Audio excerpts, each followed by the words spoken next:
G's, no design on my jacket. Work hard, now I'm changing my bracket. Talk tough, we ain't hearing that racket. Dots came in, you know how to stack it. Don't take it wrong, but I'ma need my ends though. I got tigers on my chest like Kenzo. Rail came, yeah, he putting that Benz though. Carol's here, man, you know he stay 10 toes. Big dog, man, you know I ain't worried. Bent up, so I'm talking real slurry. Got a blast, bro. Yes, sir. Yes, sir. Yes, sir. How we doing, baby? This is Adam Caplan, the voice in your ears with AC Radio. Fresh off a UFC 280 spectacle. Got the Versace robe on, a little bit of the bubblegum theme or the multicolor theme. Got the cat eye Ray-Bans on. They may or may not be my wives. And why are we doing it? We're doing it because, if you guys remember the Tyson Fury episode when I wore the Versace robe after his big win against Dillian White at Wembley Stadium, you know what? I got to say, I enjoyed it. It was fun. A lot of the viewers enjoyed it as well. And I thought to myself, I got a multicolored, beautiful Versace robe. Suga Sean just shocked the world and pissed a lot of you guys off. So you know what? Why not bring out the haters a little bit more? You know what I'm saying? So let's get right into it. UFC 280, what an event in Abu Dhabi at the Etihad Stadium. I love the spectacles in Abu Dhabi. I love the spectacles at Yas Island. I love all of it. Why?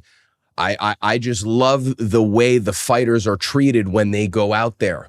I love the fact that they're greeted by the staff. They're greeted open-ended with desserts and chocolates and cakes that they can't even eat. Sad. They can't even eat it. Why? Because they're cutting weight. They're cutting weight, but still the hospitality is there. The hotel rooms are to the nines. The views are beautiful. The weather is great. And it gives opportunities to fighters and coaches and team members around the world to gain experiences that they would maybe perhaps never experience in their lives. And if you're telling me that going to Abu Dhabi is just as exhilarating as fighting in South Dakota, you have to be shitting me. You know what I mean? That is the fucking pinnacle, is getting flown out to a fight in Abu Dhabi. Why?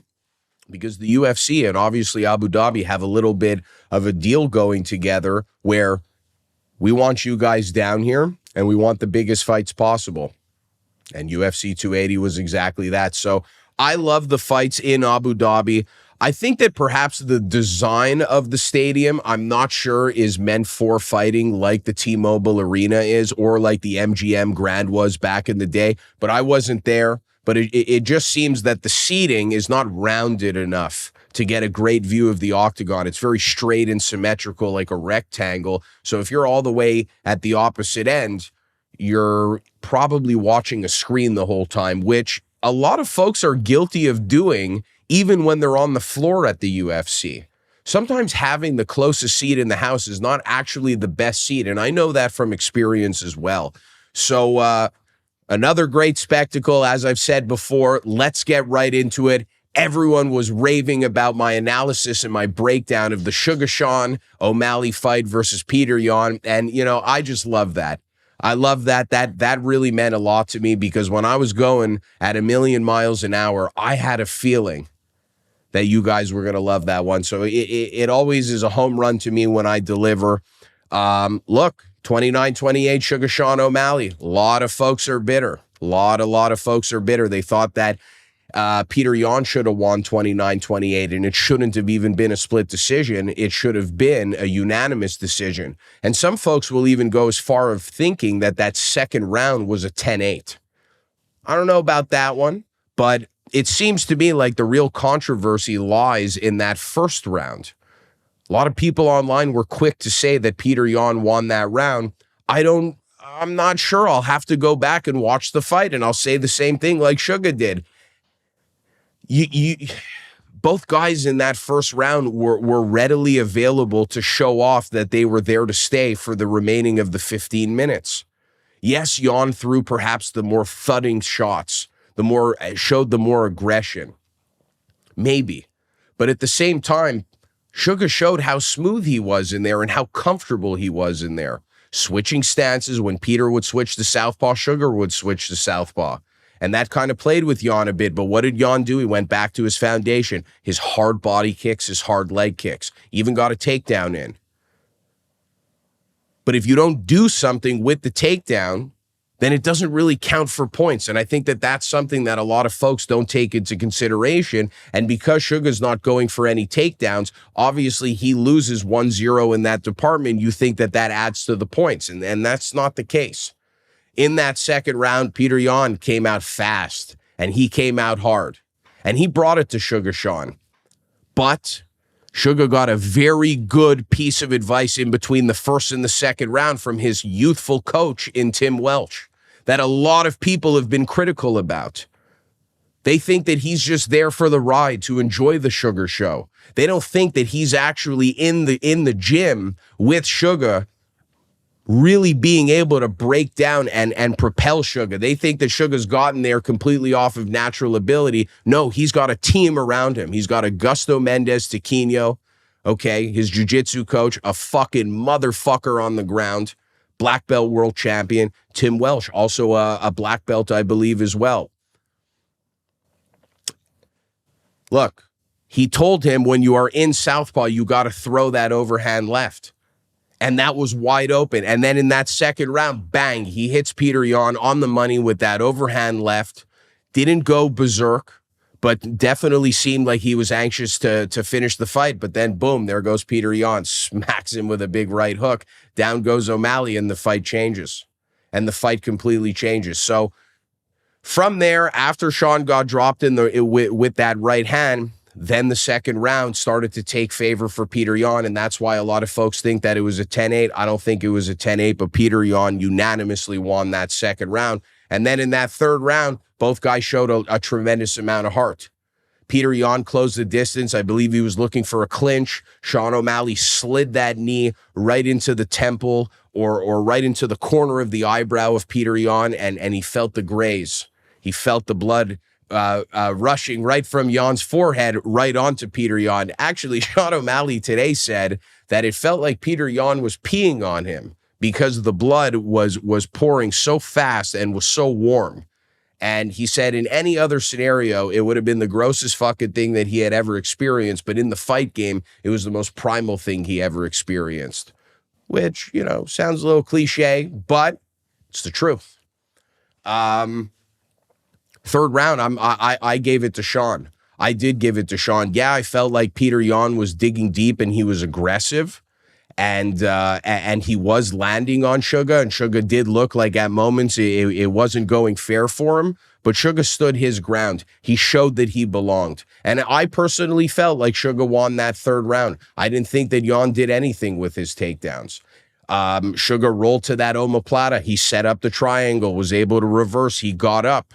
So, you know, look, I'm giving a lot of praise to Suga, but you got to put it back to Petr Yan. This guy is a motherfucker. He's got great footwork. He's got great head movement. His Muay Thai is to the nines. Those body kicks were hurting Sean O'Malley, and Sean O'Malley had to keep his composure from it.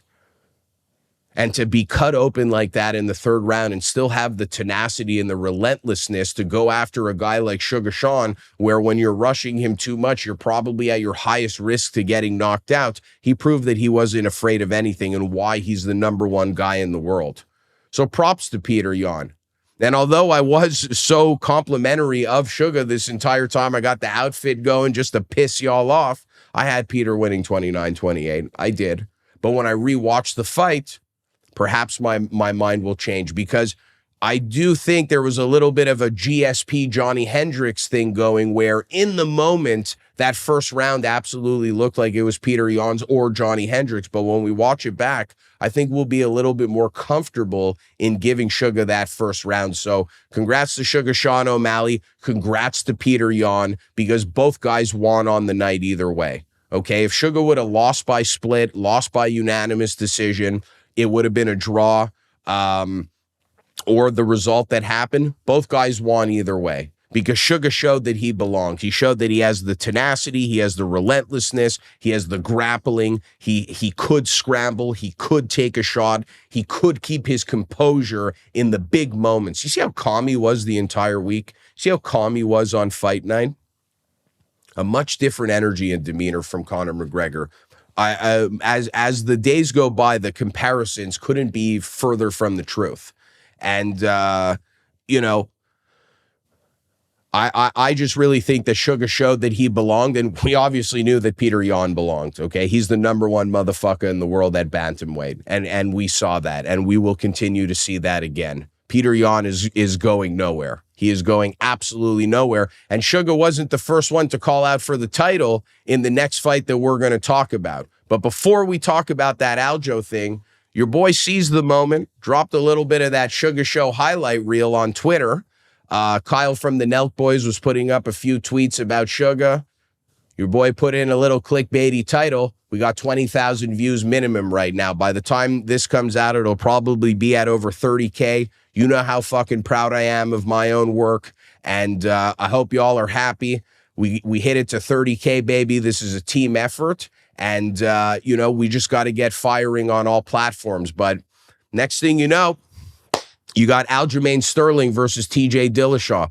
Aljamain Sterling literally kicks him in the shoulder, proceeds to take him down, and out goes the shoulder of TJ Dillashaw. And for the entire first round, Aljamain Sterling dominated TJ with his grappling. Took the back, put the backpack on, put the body triangle on, rained down punches, went into mount, went back to the backpack, boom, first round's done. Dwayne Ludwig massages the shoulder of TJ Dillashaw and pops the shoulder back in. And after he pops the shoulder back in, we get news from the commentary team that TJ and his team had warned the commission of the fight of the night that his shoulder was most likely going to pop out and that the fight should absolutely not be stopped. Well, that's pretty fucking anticlimactic. We're supposed to be expecting one of the biggest bantamweight spectacles, and then this happens. And then in that second round, same thing happens, but the shoulder pops out again and TJ can't get it back in. And, you know, Aljo brings him down, a little bit of ground and pound. That's all she wrote. And the reason why I'm giving you more of a low energy anticlimactic thing is because TJ Dillashaw went on the mic after and said this happened in April. And he kind of apologizes for holding up the division. Look, TJ showed up in shape. That guy has been through more adversity than any of us could ever know. And a part of me shouldn't even really give a shit because he got popped for the EPO and he's on my cheater list, and you know how I feel about it. Guys like John Jones and Anderson Silva, unfortunately, go on my X-rated version of the pound for pound great list. Why? Because they're tainted. Sad. So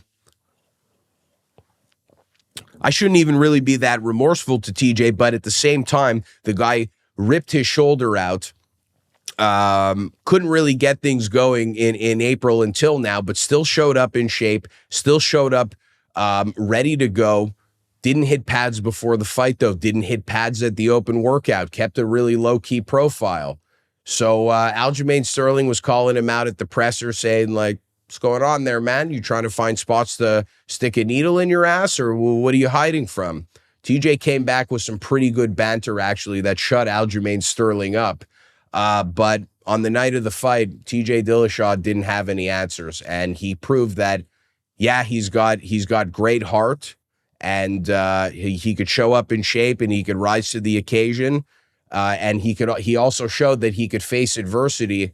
But you know, at the same time, once again, he also showed how he could be a detriment and a roadblock to the division by holding things up. So I know I'm being a little bit critical on TJ to an extent, not even really talking about Aljamain Sterling. So let's get right to that. This guy like literally came out of nowhere and just became like an absolute savage on the ground. Like his last few performances, he has actually looked unbeatable. And I know that Jan and him was a close one in the second one. They had, you know, a little bit of that back and forth in a few of the rounds where Jan won. But ultimately, dude, Aljamain Sterling has put his game on a completely different level. His grappling is world class. He's confident on the feet. He's got a little bit of a cringe personality, a little tacky in the clothing department. Speak for yourself, AC. But, you know, ultimately, he's just showed that he's at a whole nother level. And that's the beauty of the fight game, is when you see a guy hit his prime, especially the ones that you didn't even think were going to fucking win the belt. And then they do win the belt, and then they completely put their career to a whole nother level. So congrats to Aljamain Sterling. Is Suga next for him? I'm not sure. Something weird is brewing. I have a feeling maybe Mr. Henry Cejudo is going to slide in there. I don't know why. Maybe they think they'll give Suga a little one more. Maybe they think that the storyline with Aljo and Henry needs to happen now. Who knows? Or maybe it's the fact that Aljamain Sterling will be moving up to 145 because his teammate Merab Dashvili, who I stated last week, he owes a fucking Rolex to, especially again after this performance, wants to fight and challenge for the bantamweight title. So there's a lot to see there. Congratulations to Aljamain Sterling. And then last but not least, let's just say we had a really, really great lightweight match, a lightweight championship match in Islam Makhachev versus Charles Oliveira. The build-up to it was bigger than ever. I mean, look, Islam showed up 30 deep with the Dagestani crew, and Charles showed up 30 deep with the bleached head crew. You know, it looked like the real Slim Shady music video with all the bleached hair gang there. And these guys were just so passionate all week. You know, Charles, you could just see how much it meant to him. But at the same time, even though Islam is stoic and, you know, shares the same mannerisms as his other brothers in Dagestan of being a stoic and being confident and calm, cool, and collected, there's a little bit more of an enjoyment and a playfulness in Islam Makhachev. You know, it's like if I were to relate it to Dragon Ball Z, it's almost as if like Khabib is like Vegeta, and Islam is like a Goku or a Gohan. Deadlier, still just as deadly, but a little bit more of a playfulness and a relatableness to him. All week, Islam was saying the exact same things. I am going to prove to you that I am not scared of your jiu-jitsu, and I am going to do the exact opposite of all of your opponents. When they knock you down, I'm going down with you. And then, fuck, man, second round, Islam Makhachev drops Charles Oliveira with a beautiful right hand. And what does he do? He goes down with him. But let's not get there so quickly. Let's not, you know, let's ease into this a little bit. In the first round, Islam came out right away proving that I'm not only more confident than you on the ground, but I'm more confident than you on the feet. Took the space right away.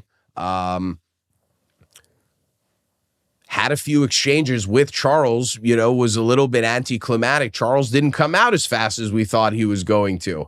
Islam takes him down, feels the jiu-jitsu and the strength of Charles Oliveira from the bottom, and did admit that he recognized it, but then used his skill set to nullify it after. Charles did make it back up to his feet.